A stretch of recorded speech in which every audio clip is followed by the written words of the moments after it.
Welcome to Education Time in Tamil. CBSE Class 7th Science Chapter 6 Respiration in Organisms அப்படிங்கிற chapter. இந்த சாப்டர்ல நம்ம இப்ப why do we respire இது வந்து பாத்தீங்க அப்படின்னா நம்ம ஏற்கனவே பார்ட் 1ல வந்து இந்த லெசனோட இன்ட்ரோடக்ஷனும் இந்த why do we respire அப்படிங்கிற டாபிக்ல நம்ம முன்னாடி ஒரு பாதி இது பார்த்திருக்கோம். ஓகேங்களா? சரி, இப்போ அதை கண்டினியூ பண்ணி நம்ம இதே டாபிக்ல பாத்தீங்க அப்படின்னா aerobic and anaerobic respiration அப்படின்னா என்ன அப்படிங்கறத பத்தி பார்ட் 2 வீடியோல நம்ம வந்து டிஸ்கஸ் பண்ண போறோம். ஓகேவா? புக்ல என்ன கொடுத்திருக்காங்க அப்படிங்கறத பத்தி நம்ம டிஸ்கஸ் பண்ண போறோம். ஓகே, சோ அதுக்கு முன்னாடி சேனலை சப்ஸ்கிரைப் பண்ணாதவங்க சப்ஸ்கிரைப் பண்ணிக்கோங்க, பக்கத்துலயே இருக்க பெல் சிம்பலை கிளிக் பண்ணிக்கோங்க. அப்பதான் நம்ம அடுத்த வீடியோஸ் போடும்பொழுது உங்களுக்கு வந்து நோட்டிபிகேஷன் தெரியும். ஓகே, சரி, இப்போ நம்ம ஃபர்ஸ்ட் வந்து ரெஸ்பிரேஷன், இதுக்கு முன்னாடி பார்த்தது வந்து செல்லுலார் ரெஸ்பிரேஷன் அப்படிங்கிறது நம்ம டாபிக் வந்து முடிச்சிருக்கோம். ஓகேங்களா? பார்ட் 1ல செல்லுலார் ரெஸ்பிரேஷன் நம்ம என்னன்னு படிச்சோம். நம்ம சாப்பிடக்கூடிய ஃபுட்லேருந்து நமக்கு எனர்ஜி தேவைப்படுது. அந்த எனர்ஜிக்கு நம்ம என்ன பண்றோம்? பிரீத் பண்றோம். அந்த எனர்ஜிக்காக நம்ம வந்து பிரீத் பண்றோம். அதான் நம்ம வந்து ரெஸ்பிரேஷனோட ஒரு பார்ட் அப்படின்னு சொல்றோம். அப்ப என்ன நடக்குது? நம்ம பிரீத் பண்ணும்போது நம்ம எடுத்துக்கிற ஆக்சிஜன் கேஸ் என்ன பண்ணுது அப்படின்னு பாத்தீங்கன்னா, அந்த ஏர் ஆக்சிஜன் ஏர் வந்து நம்ம செல்ஸுக்கெல்லாம், ஓகேவா, பாடியில நிறைய டைப் ஆஃப் செல்ஸ் இருக்குன்னு படிச்சோம் இல்லைங்களா? ஸோ அந்த செல்ஸுக்கெல்லாம் போற ஃபுட்டை வந்து எனர்ஜியா கன்வெர்ட் பண்ணி கொடுக்குது. அந்த மாதிரி கன்வெர்ட் பண்றதுக்கு பேரு செல்லுலார் ரெஸ்பிரேஷன். ஏன் அந்த செல்லுலார் ரெஸ்பிரேஷன் சொல்றோம்? நார்மலா நம்ம ரெஸ்பிரேஷன் தானே சொல்லுவோம். ஏன் செல்லுலார் ரெஸ்பிரேஷன் சொல்லுவோம் அப்படின்னு பாத்தீங்கன்னா, நம்ம பாடியில் இருக்கக்கூடிய செல்லுல வந்து அந்த ஆக்சிஜன் போய் அந்த வேலையை அது செய்யுது இல்லைங்களா? என்ன வேலையை செய்யுது? எனர்ஜியா கன்வெர்ட் பண்ற வேலையை செய்யுது. எதை? ஃபுட்டை. ஓகே, ஸோ அதனால அது பேர் செல்லுலார் ரெஸ்பிரேஷன் அப்படின்னு நம்ம சொல்லியிருக்கோம். ஓகேங்களா? சரி, இப்போ அந்த செல்லுலார் ரெஸ்பிரேஷன்லயே 2 டைப்ஸ் இருக்குது. Okay, so 2 type of cellular respiration அப்படின்னு சொல்றோம்.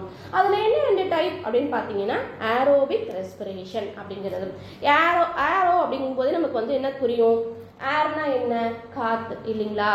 ஸோ அப்ப காற்றின் மூலமா ரெஸ்பிரேஷன் பண்றது. சரி, இங்க காத்துங்கிறது எது? நம்ம பாடிக்குள்ள என்ன காத்துங்கிறது இருக்குது அப்படின்னு பாத்தீங்கன்னா, நம்ம பிரீத் பண்ற ஆக்சிஜன் தான். ஓகேவா? சரி, அப்ப நம்ம பிரீத் பண்ற ஆக்சிஜனை எடுத்துக்கிட்டு நம்ம செல் வந்து ரெஸ்பிரேஷன் பண்ணுது. அதுதான் வந்து ஏரோபிக் ரெஸ்பிரேஷன் அப்படிங்கிறது. பாருங்க, ஏரோபிக் ரெஸ்பிரேஷன் இந்த படத்துல பாருங்களேன், நம்ம பாடியில கூடிய தான் செல்ஸ் அப்படின்னு வச்சுக்கோங்களேன். இந்த செல்ல இருக்கக்கூடிய ஃபுட் இருக்கு பாத்தீங்களா? ஸோ இந்த ஃபுட்டு ஆக்சிஜன் எடுத்துக்கிட்டு அந்த ஃபுட்டு வந்து செல்லு வந்து ஆக்சிஜனை எடுத்துக்கிட்டு அந்த ஃபுட்டை வந்து எனர்ஜியா கன்வெர்ட் பண்ணுச்சு அப்படின்னா அது பேர் ஏரோபிக் ரெஸ்பிரேஷன். ஓகேங்களா? படம் போட்டு நம்ம காட்டும் போது உங்களுக்கு ஈஸியா புரியும். ஓகே, செல் இருக்கு, செல்ல வந்து நம்ம சாப்பிட்ட ஃபுட்டு. ஓகேங்களா? ஸோ அதுதான் ஃபுட்டு வந்து நமக்கு செல்ல போய் ஸ்டோர் ஆயிருக்குது. ஸோ அதை வந்து நம்ம எனர்ஜியா கன்வெர்ட் பண்ணணும். ஸோ அந்த செல்லு வந்து அந்த வேலையை செய்ய போகுது. அதுக்கு வந்து ஆக்சிஜனை எடுத்துக்கிச்சு அப்படின்னா அது ஏரோபிக் ரெஸ்பிரேஷன். கிளியர்? சரி, இதைத்தான் நம்ம என்ன பண்ணிருக்கோம் அப்படின்னு பார்த்தீங்கன்னா, நம்ம புக்ல வந்து ஒரு ஈக்குவேஷனா கொடுத்துருப்பாங்க. ஏதாவது செல் அதை நம்ம ஃபுட்டுன்னு சொல்றோம் இல்லைங்களா? அதுதான் குளுக்கோஸ் அப்படிங்கிறது. நம்ம டயர்ட் ஆயிட்டுனா என்ன பண்ணுவோம்? நம்ம ரொம்ப வீக் ஆயிட்டோம் அப்படின்னா நம்ம என்ன பண்ணுவோம்? ஹாஸ்பிட்டலுக்கு போனா குளுக்கோஸ் ஏத்துறதுன்னு சொல்லுவாங்க. குளுக்கோஸ் கொடுப்பாங்க நமக்கு எக்ஸ்டர்னலா வெளியிலேருந்து. ஓகேங்களா? எனர்ஜி கிடைக்கும், உடனே எனர்ஜி கிடைக்கும். டயர்டாகி மயக்கமா விழுந்துட்டாங்க அப்படின்னா உடனே எனர்ஜி கிடைக்கும். என்ன பண்ணுவாங்க? குளுக்கோஸ். நீங்க அதிகமா எக்ஸசைஸ் பண்றீங்கன்னா நீங்க உடனே என்ன பண்ணுவீங்க? குளுக்கோஸ் எடுத்துக்கோங்க, எனர்ஜி நல்லா கிடைக்கும் அப்படின்னு விளம்பரம்லாம் பண்றாங்க இல்லைங்களா? ஸோ அது அப்போ குளுக்கோஸ் அப்படிங்கிறது என்ன அப்படின்னு பார்த்தீங்கன்னா, நம்ம சாப்பிடக்கூடிய ஃபுட்டுலேருந்து நமக்கு கிடைக்கக்கூடியது. ஓகேங்களா? ஃபுட்டை வந்து செல் அப்படிதான் கன்வெர்ட் பண்ணி போகும். நம்ம என்ன ஃபுட்டு சாப்பிட்டாலும் அது எப்படி கன்வெர்ட் ஆகி குளுக்கோஸாக கன்வெர்ட் ஆகி நம்ம செல்லில் போய் ஸ்டோர் ஆகும். ஓகேங்களா? ஸோ அப்போ அந்த குளுக்கோஸை இந்த பிரசன்ஸ் ஆஃப் ஆக்சிஜன், பாருங்க ஆரோ மார்க்குக்கு மேலே எழுதியிருக்கோம் பார்த்தீங்களா? ஆக்சிஜன் பிரசன்ட் ஆகிருக்கும் பொழுது, செல்லில் ஆக்சிஜன் வந்து பிரசன்ட் ஆகும் பொழுது அது என்னவா மாற்றுது அப்படின்னு பார்த்தீங்கன்னா, கார்பன் டை ஆக்சைடாகவும் வாட்டராகவும் எனர்ஜியாகவும் கன்வெர்ட் ஆகுது. இந்த எனர்ஜி தான் நம்ம பாடியில் வந்து எல்லா வேலையும் நமக்கு செய்யறதுக்கு நமக்கு ஹெல்ப் பண்ணுது. ஓகேங்களா? ஸோ அப்போ நம்ம சாப்பிட்றதுல இருக்க குளுக்கோஸை ஆக்சிஜன் மூலமா எனர்ஜியா நம்ம கன்வெர்ட் பண்றதுக்கு பேரு ஏரோபிக் ரெஸ்பிரேஷன். இதை சிம்பிளா நமக்கு புரியணுங்கிறதுக்காக தான் இந்த ஈக்குவேஷனை கொடுத்துருக்கோம். நம்ம அதனால தானே பிரீத் பண்ணும்போது கார்பன் டை ஆக்சைடு வெளியில விடுறோம் இல்லைங்களா? நம்ம இந்த ரெஸ்பிரேஷன் நடந்ததுக்கு அப்புறம், ஏரோபிக் ரெஸ்பிரேஷன் நடந்ததுக்கு அப்புறம் வரக்கூடிய கார்பன் டை ஆக்சைடு நம்ம வெளியில விடுறோம். வாட்டர் அண்ட் எனர்ஜி இதுதான் நம்ம பாடியில் வந்து கிடைக்குது, நமக்கு குளுக்கோஸை கன்வெர்ட் பண்ணி கொடுக்குது. ஓகேவா, கிளியரா? சரி, இப்போ நம்ம டெஃபினேஷனாக சொல்ல போகிறோம். Aerobic respiration when breakdown of குளுக்கோஸை பிரேக் பண்ணுது. எப்படி?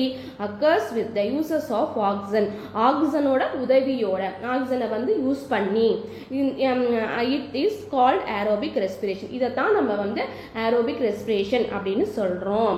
இந்த செல் இந்த ஃபுட் குளுக்கோஸ், அதாவது ஃபுட்டுன்னா என்ன? குளுக்கோஸ். அதான் நம்ம ஃபுட்டுன்னு படிச்சிருக்கோம் இல்லைங்களா? அதனால இப்போ குளுக்கோஸ் இனிமேல் சயின்டிஃபிக் வேர்டை நம்ம பயன்படுத்த ஆரம்பிச்சிடணும். ஓகே, ஸோ அதனால தான் உங்களுக்கு ப்ராக்கெட்டில் குளுக்கோஸ்ன்றது நம்ம கொடுத்துருக்காங்க புக்கில்.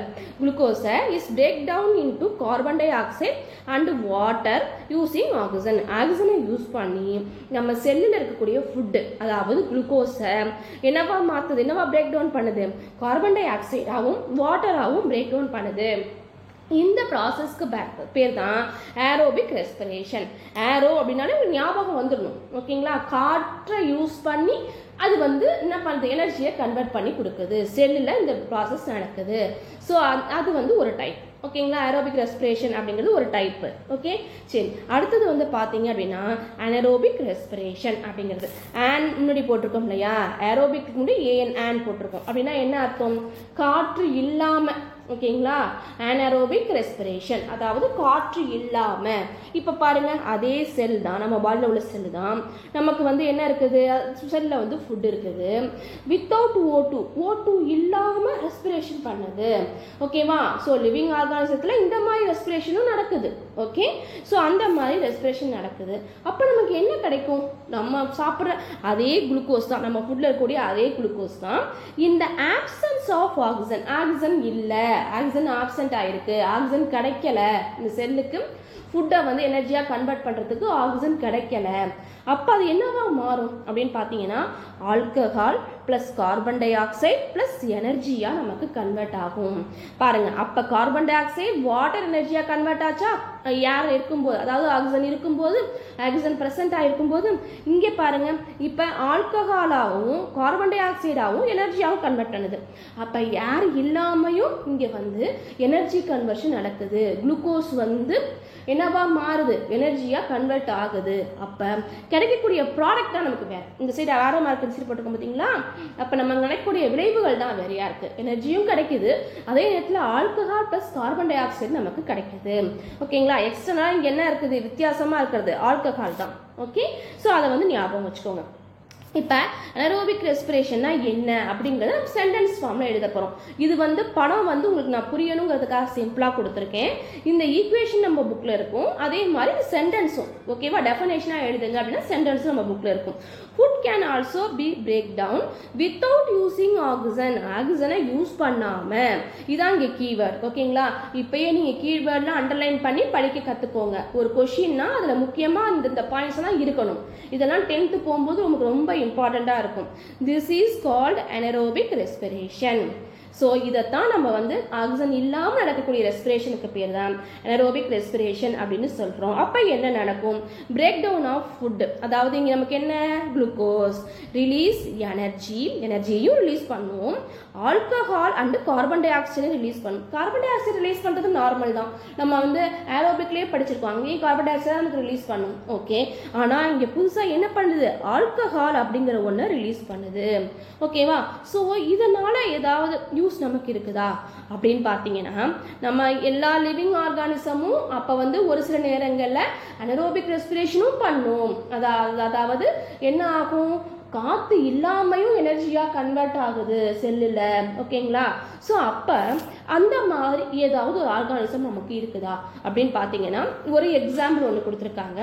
ஆர்கானிசம் சச் அஸ் ஈஸ்ட் எங்கேயாவது கேள்விப்பட்டிருக்கீங்களா? இந்த பாருங்க, படத்தை காய்க்கும் பார்த்தீங்களா? இந்த மாதிரி சின்னதாக இருக்கும். ஓகேங்களா? ஸோ அதுதான் ஈஸ்ட் அப்படிங்கிறது. இந்த ஈஸ்ட்டை நம்ம சாப்பிட்ற ஃபுட் ஐட்டத்தில் ஒரு இதில் பயன்படுத்துகிறோம். அது என்ன அப்படிங்கிறத கமெண்ட்ல சொல்லுங்கள். நம்ம நார்மலாக நம்ம எல்லாருமே அந்த ஃபுட் ஐட்டம் சாப்பிட்ருப்போம். அந்த ஃபுட் ஐட்டம் செய்யும் பொழுது இந்த ஈஸ்ட்டை வந்து பயன்படுத்துவாங்க. இந்த ஈஸ்ட் இருக்குது பார்த்தீங்களா? இது பார்க்குறதுக்கு இந்த மாதிரி குட்டி குட்டியாக சின்னதாக கசகசான்னு சொல்லுவாங்க பாருங்கள். அந்த மாதிரி குட்டி குட்டியாக குருணையாக இருக்கும்.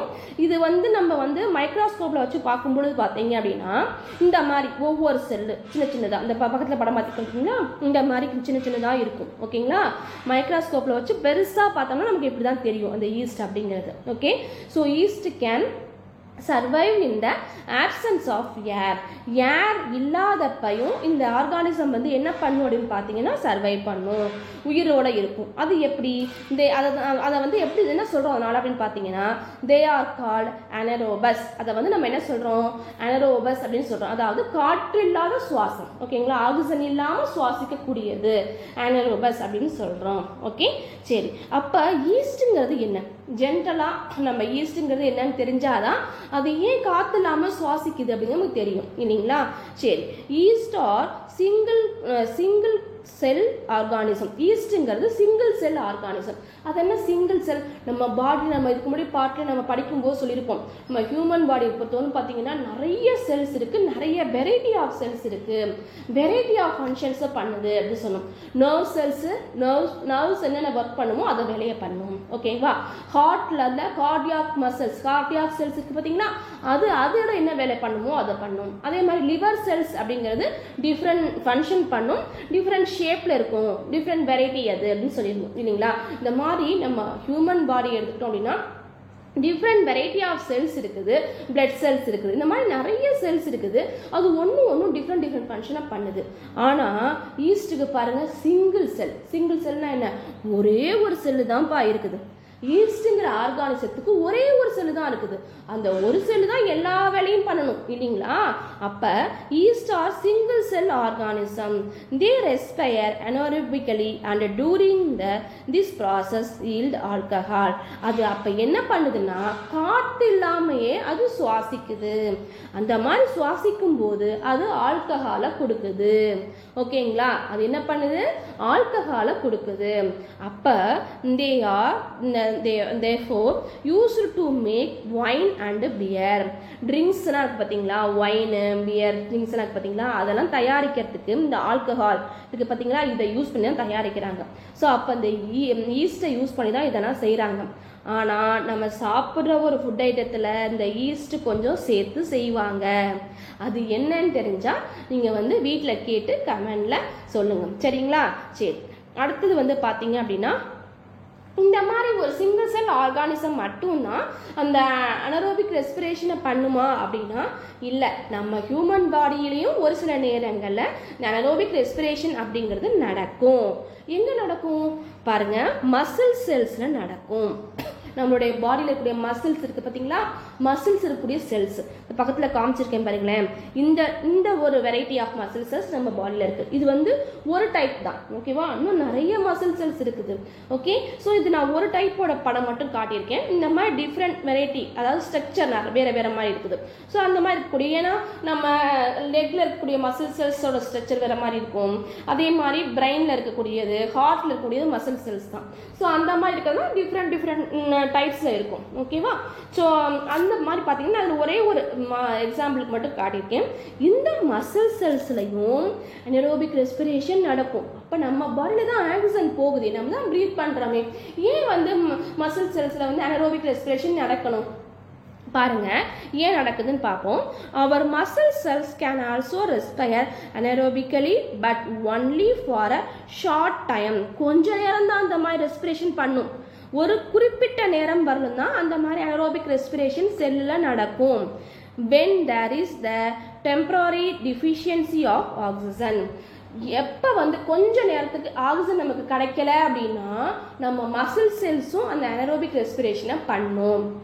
நம்ம தான் ப்ரீத் பண்ணுறோமே, ஏன் அதுக்கு ஆக்சிஜன் கிடைக்காம போகுது?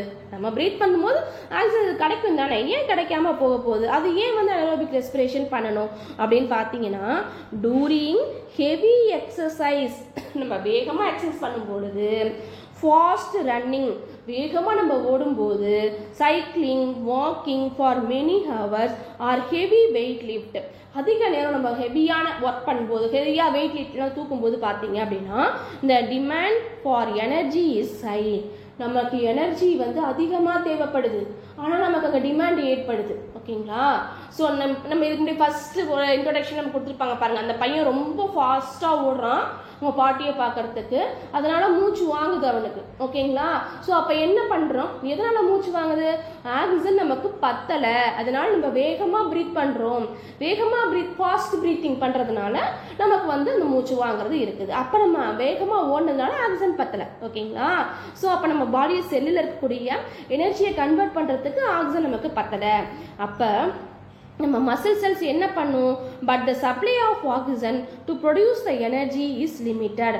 அப்போ நம்ம ப்ரீத் பண்ணுற ஆக்சிஜன் வந்து கம்மியான அளவு எனர்ஜியை தான் ப்ரொடியூஸ் பண்ணும். நம்மள வேகமாக வேலை செய்வோம், வேகமாக சைக்கிள் ஓட்டுறோம், வேகமாக ஓடுறோம், அதே மாதிரி வேகமாக நம்ம எக்ஸசைஸ் பண்ணுறோம். அப்படிங்கும் பொழுது நமக்கு அதிகமாக எனர்ஜி தேவை. ஆனால் அங்கே நம்ம பாடிக்கு எடுக்கக்கூடிய ஆக்சிஜன் கம்மியாக தான் இருக்குது. அப்போ ஆக்சிஜன் கம்மியாக இருக்கும்போது அந்த ஆக்சிஜன் செல்லுக்குள்ளே போய் நமக்கு அதிகமான எனர்ஜியை தருமா, தரலை. ஸோ அப்போ வந்து லிமிட்டடான எனர்ஜியை தான் அது தருது.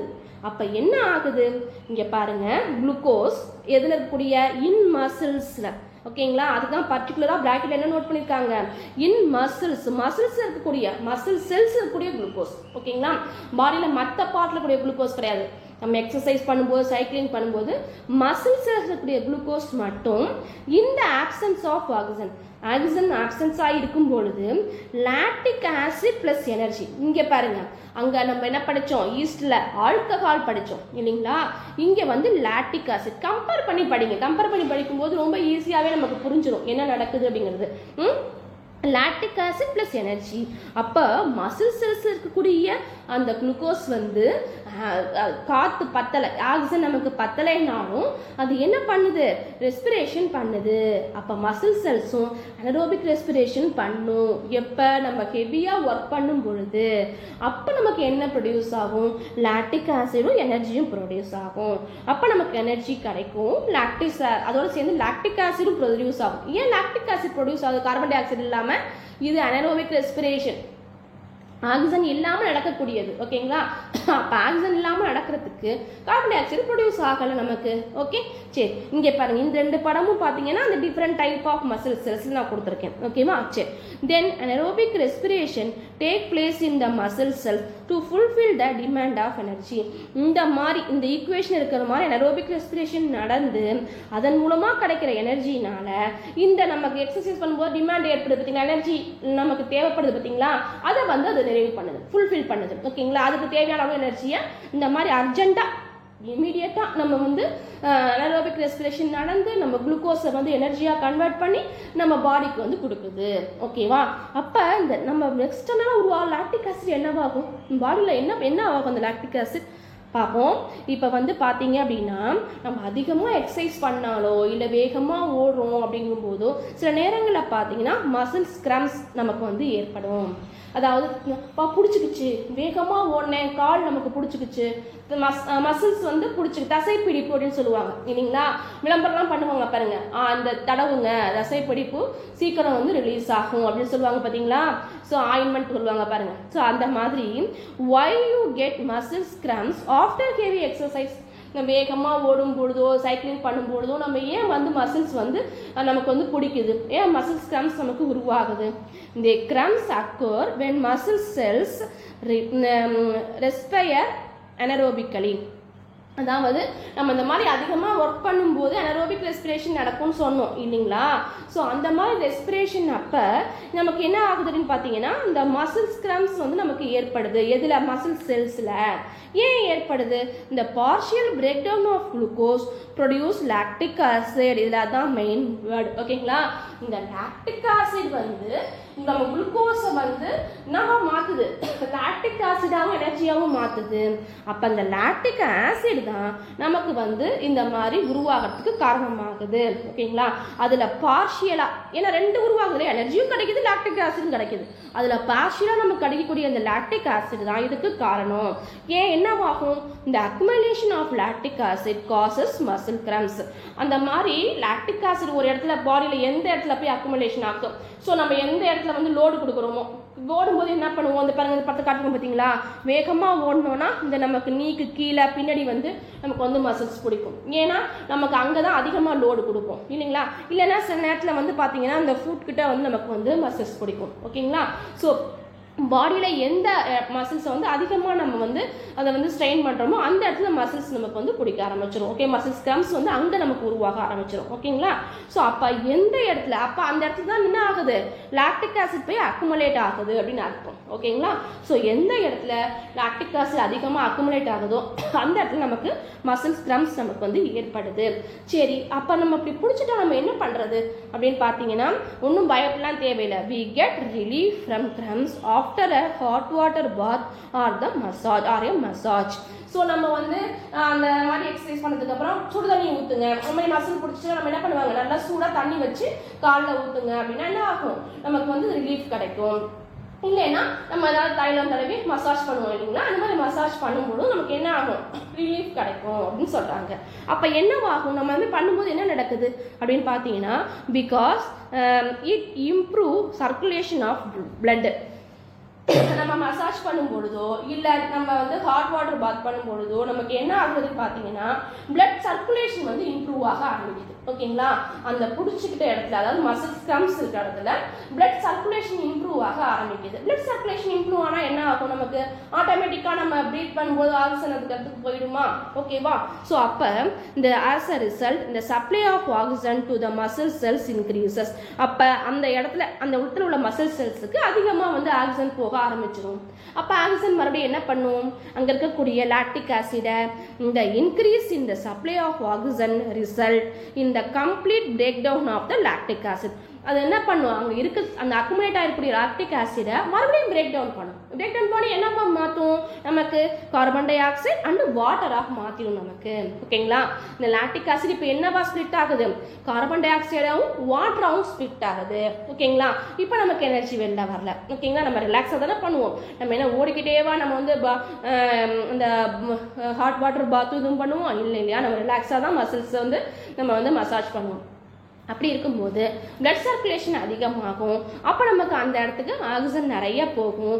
மறுபடியும் அந்த இடத்துல இருக்கக்கூடிய அக்குமுலேஷன் ஆகக்கூடிய லாக்டிக் ஆசிடை நமக்கு கார்பன் டை ஆக்சைடாகவும் வாட்டராகவும் கன்வெர்ட் பண்ணிடும். ஓகேங்களா?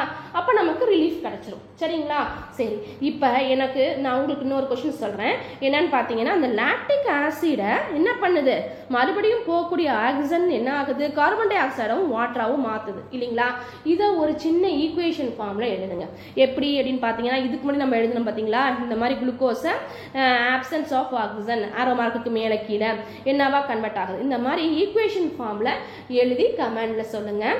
ஏன்னா இந்த மாதிரி சின்ன சின்ன ஈக்குவேஷன் பண்ணும்பொழுது நமக்கு வந்து ஹையர் ஸ்டடீஸ் போக போக ஈக்குவேஷன் ஃபார்ம் எழுதுறதுக்கு வந்து ஈஸியாக இருக்கும். ஓகேங்களா? ஸோ இந்த மாதிரி நம்ம செஞ்சு பார்த்தோம்னா நமக்கு இன்ட்ரெஸ்டிங்காகவும் இருக்கும் லெசன்ஸ். ஓகே, ஸோ இதை சொன்னதுலாம் நமக்கு ஈஸியாக புரிஞ்சிருக்குன்னு நினைக்கிறேன். இந்த வீடியோ உங்களுக்கு பிடிச்சிருந்தா லைக் பண்ணுங்கள், உங்கள் ஃப்ரெண்ட்ஸ்க்கெல்லாம் ஷேர் பண்ணுங்கள், மறக்காமல் சப்ஸ்கிரைப் பண்ணுங்கள். தேங்க்யூ, தேங்க்ஸ் ஃபார் வாட்சிங்.